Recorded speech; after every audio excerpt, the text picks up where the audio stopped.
Hey guys, welcome to the Easter series. This year, over the next several nights, we're going to look at different aspects of Easter in its original context. And so tonight is lesson one. One of the first things we really have to understand to get the context of the Easter story is the biblical account of Passover. And it's a story we've heard, many of us probably from when we were young. But let's talk about some things tonight about Passover and what are those things that we really need to know to bring the Easter story to life. In Exodus, we read that Passover was to be, it says this in Exodus 12 verse 14, a permanent ordinance and a memorial. And we're going to talk more about this idea of memorial, but a permanent ordinance, meaning, no, not just 1,200 years, but forever. I want you to celebrate Passover. But then this idea of memorial, which this will become very evident as we talk more about Passover and other features the next couple nights. But this memorial that it says in Exodus 12 verse 14, it's the Hebrew word zakar. And it means more than just, hey, remember or recall an event that happened in the past. It's recall the event and then relive it. So it's this idea of live out what you learn from the past. Okay, so this Passover, recall and relive the event. And again, make a mental note of that, because we're going to come back to that at a future time, that idea of reliving something. Now, in God's calendar, there are 7 different holidays. So the first is actually Passover. It's the very first holiday on God's calendar. It says in Scripture, it says this in Exodus 12, it says, "This month shall be the beginning of the months for you. It is to be the first month of the year to you." So in context of Passover, God says, I want you to understand Passover is when I'm going to begin my year. This is the beginning of the year to you. From now on, this is the first part of the year. So Passover, realize, it takes place in the spring. It takes place in the spring. Doesn't it make sense for God's calendar and God's new year to begin when there's new life, when things are blooming?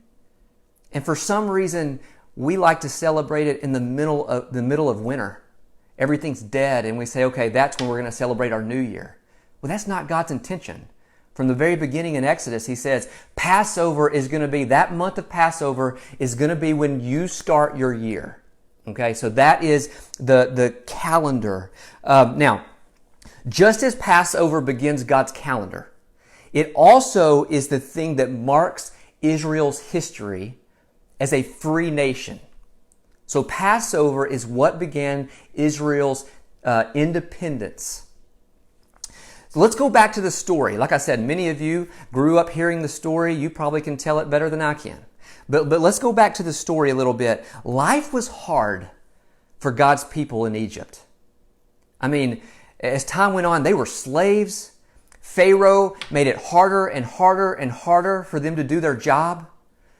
And they started crying out to God, it says in Exodus 2, and then again in Exodus 3. Knowing they need God to come through and to help. And finally, God decided to act. Now, one of the key scriptures you have to understand with Passover is Exodus 6, verses 6 through 8. Okay, so let me read to you Exodus 6, and I want you to see why this is such a big deal. Here's what God says in Exodus 6. "Say therefore to the sons of Israel, I am the Lord, and I will bring you out from under the burdens of the Egyptians, and I will deliver you from their bondage. I will also redeem you with an outstretched arm, with great judgments. Then I will take you for my people, and I will be your God, and you shall know that I am the Lord your God, who brought you out from under the burdens of the Egyptians." And he goes on and he says, you know what? I'm going to take you to the land that I promised your ancestors. Now, get there in the story. God's people have been crying out. Amazingly, God heard their cry. And then he says, this is what I'm going to do. I'm going to bring you out. I'm going to free you from being slaves. I'm going to redeem you. I'm going to take you to be my own, and I'm going to be your God. Awesome, right? Do you know what the people did when Moses gave the people God's instructions, what God just said in Exodus 6? If you don't know the story real well, you probably think, oh, I'm sure they celebrated. God finally spoke. He's finally heard our prayers. He's going to come through. That's not what happened. If you go on right after that, in verse 9, it says that the people did not listen. God makes all these amazing promises. They're going to come out of Egypt. He's going to break them from their slavery. And it says they didn't listen. Why? That doesn't make a lot of sense. They had just been crying out to him. Well, the text then says the reason why they didn't listen to him, it says because they were crushed in spirit. They were crushed in spirit. Now, for those of you who have been with me over the last few weeks, as we've been looking at the book of Numbers, you know this. But God took his people into the wilderness, into the desert, to teach them how to listen to his voice, how to depend on him. But there was another reason which we haven't mentioned. God often takes people to the desert when they're crushed in spirit. It's the place where he builds their spirit and they become strong in spirit. And you may think, you know what, I don't know about that. Luke 1:80, we see John the Baptist.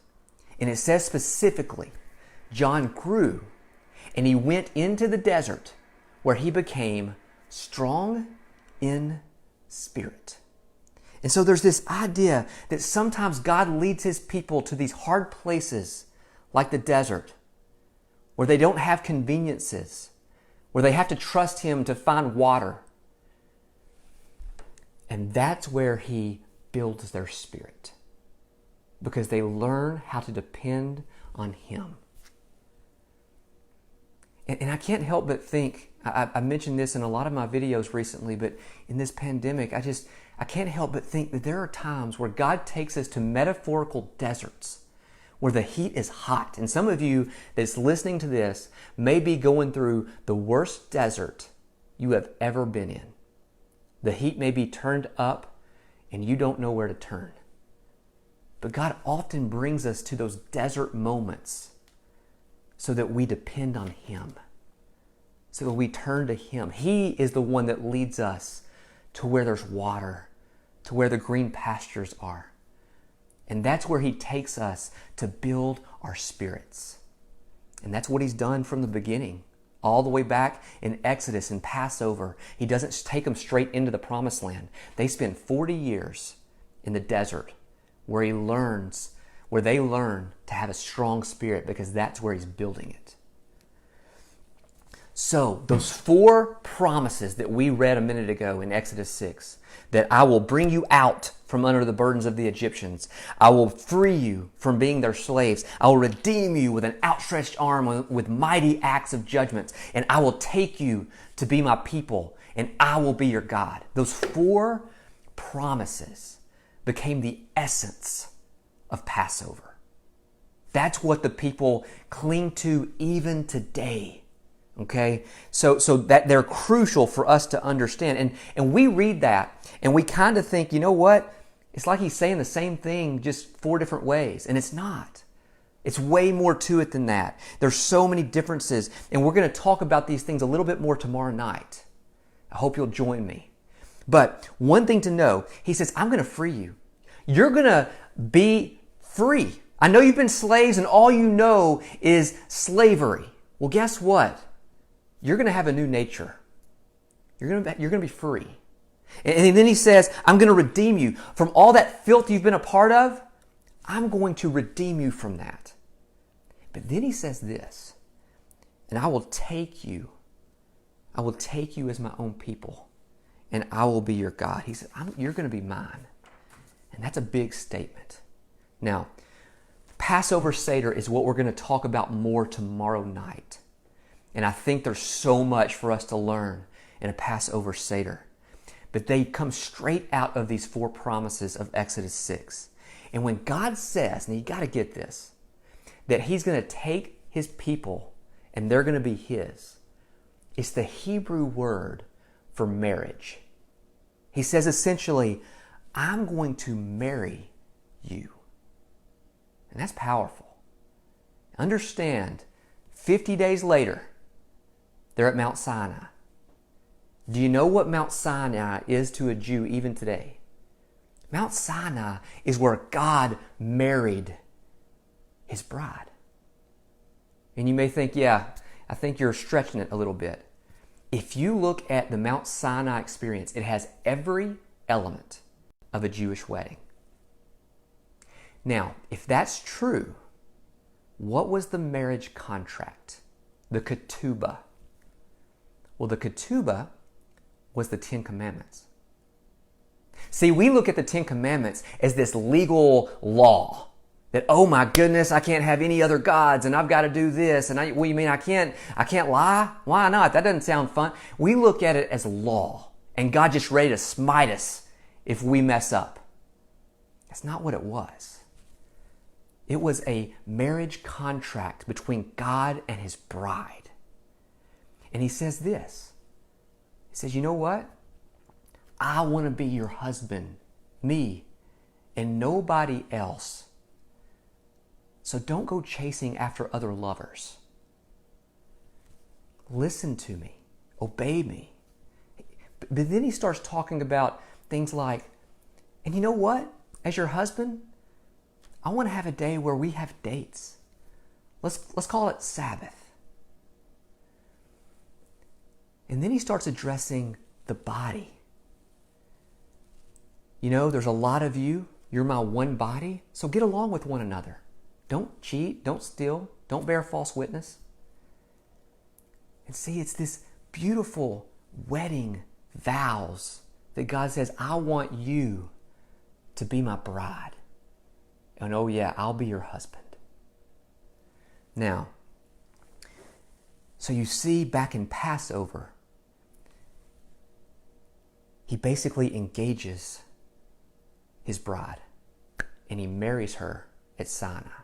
Now, what about the events of that first Passover? That's where I want to go next. Well, the text says specifically the 14th day of that first month that we were talking about earlier. That's going to be when they were to slaughter a lamb, and you know the story, and put the blood around the doorposts. Yeah, we all know the story. Now, here's something you may not know. Egyptians hated shepherds.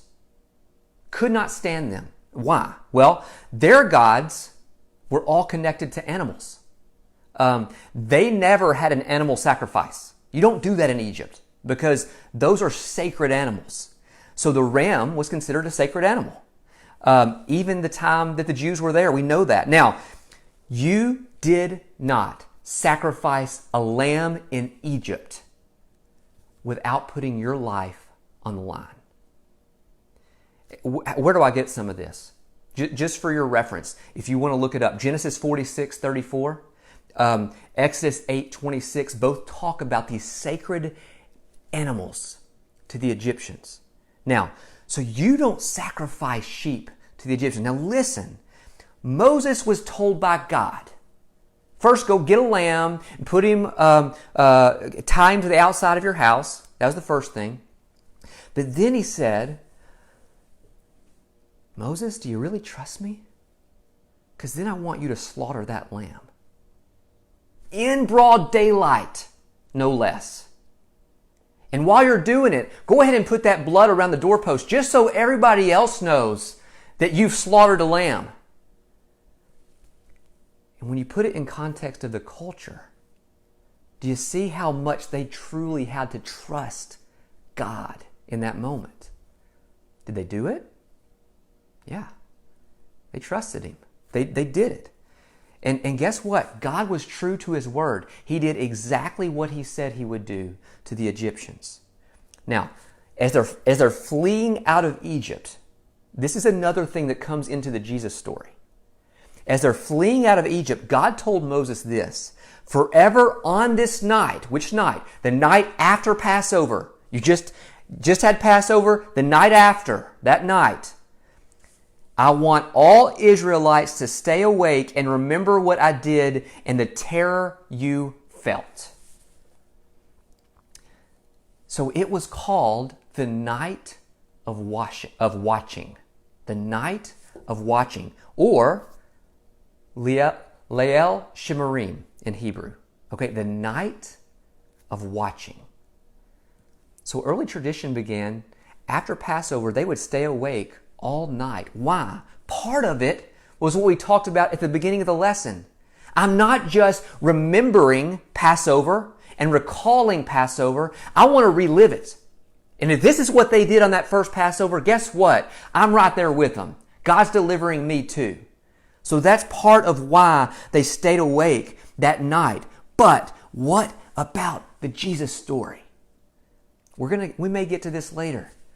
But just to kind of think about what happened the night after the Lord's Supper. He's in the garden and he's praying, and you have the 3 disciples there. What do they have a hard time doing? They have a hard time staying awake. And we look at that and think, come on, guys. I mean, this is Jesus and he's telling you to stay awake. There is way more to it than that. Because to a Jew, that is the night of watching, where you stay up all night and you relive the Passover. And here they were going to sleep. They weren't doing what God wanted them to. So, let's talk about today's celebration. We're about to finish the celebration of Passover. Well, before the temple was destroyed in Jerusalem, most Jews actually traveled all the way to Jerusalem from wherever they were to celebrate Passover. Well, each family was to either bring a spotless lamb or get it near the temple, and because they were going to slaughter that spotless lamb. The lamb was to remind Israel of a couple things. One, of that lamb that was slaughtered way back in Exodus that saved their ancestors that one night. But second, that blood sacrifice that was needed to cover their sins if they wanted to be saved. So that's what the picture was. So did Jesus celebrate Passover?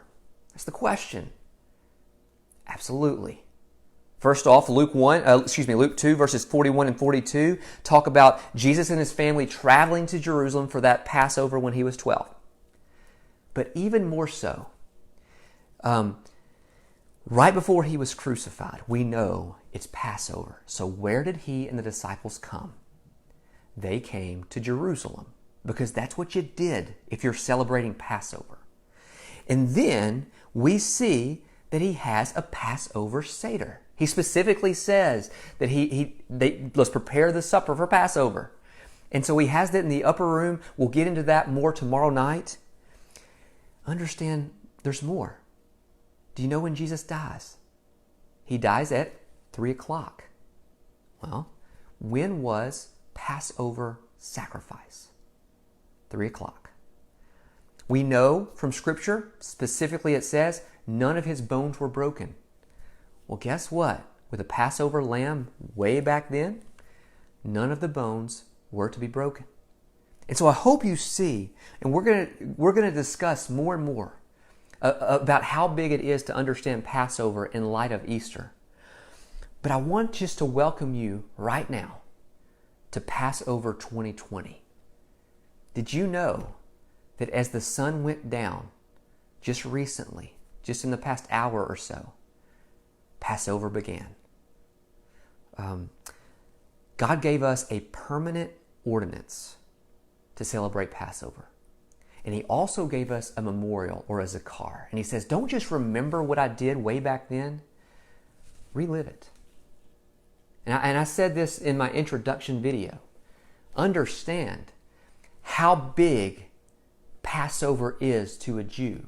In almost every Old Testament book, it recounts when God saved his people from Egypt.